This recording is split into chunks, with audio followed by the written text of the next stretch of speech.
The SpongeBob movie, Sponge on the Run, the junior novelization.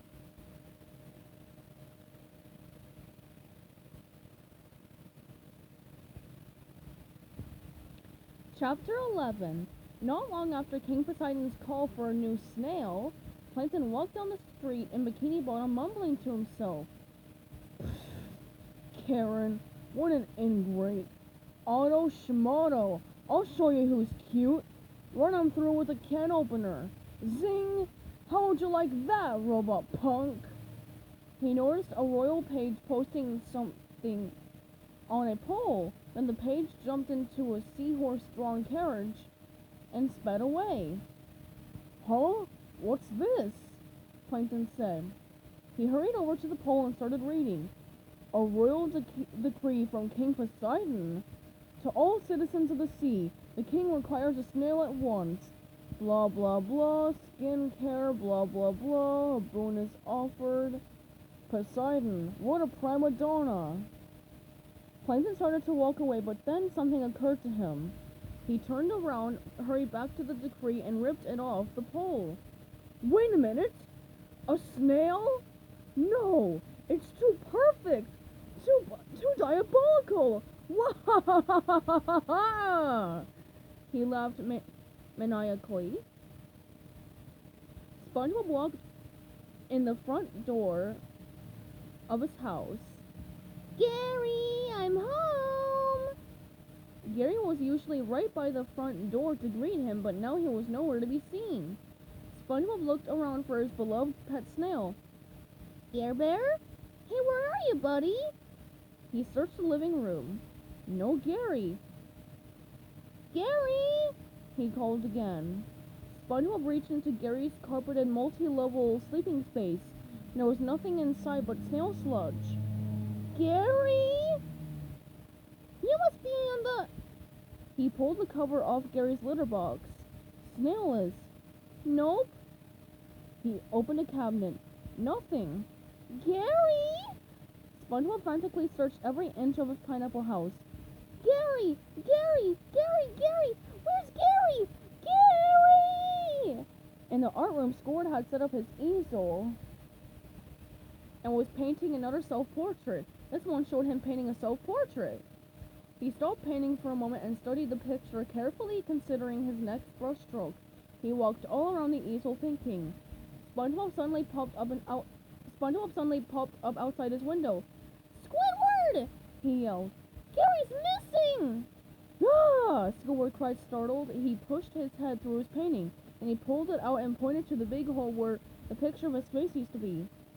SpongeBob, look what you did! Go away! SpongeBob's eyes welled up with tears. Oh, I'm sorry, Squidward. That really is some of your best work. Inside her tree dome, Sandy was working on her garden when she heard SpongeBob knock on the glass. Bonk, bonk, bonk, bonk. Sandy! He called.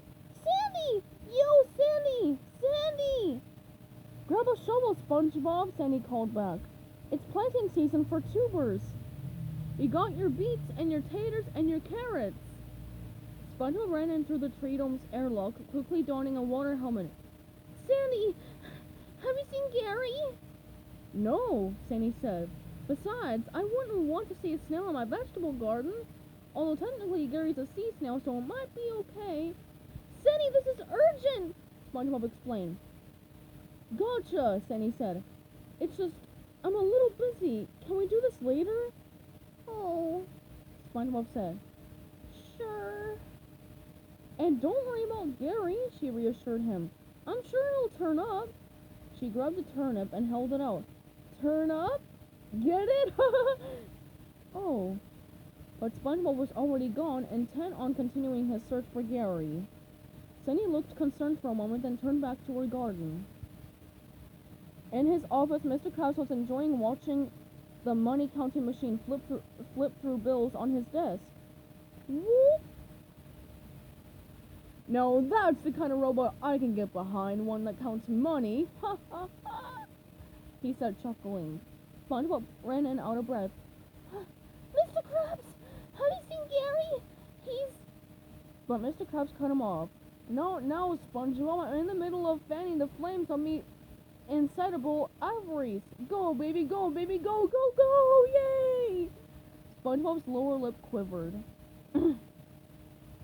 SpongeBob searched for Gary everywhere he could think of. He shinnied up a palm tree and looked through its fronds. He peered through his binoculars. He checked jellyfish fields. He dug through the sand at Muscle Beach.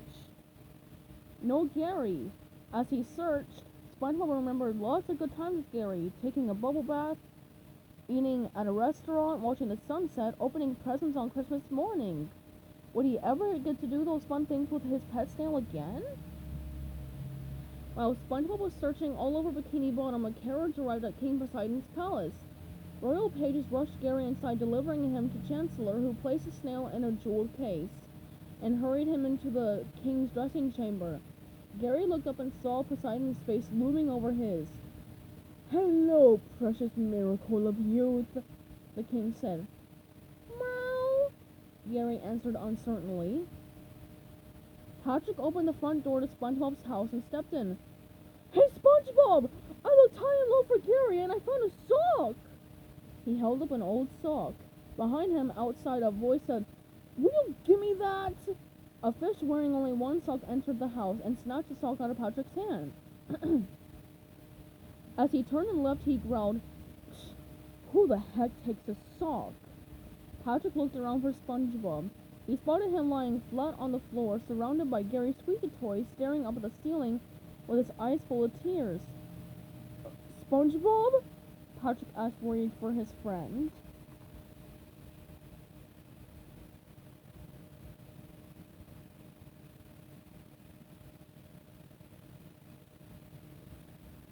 Stay tuned for Chapter 12, coming up soon.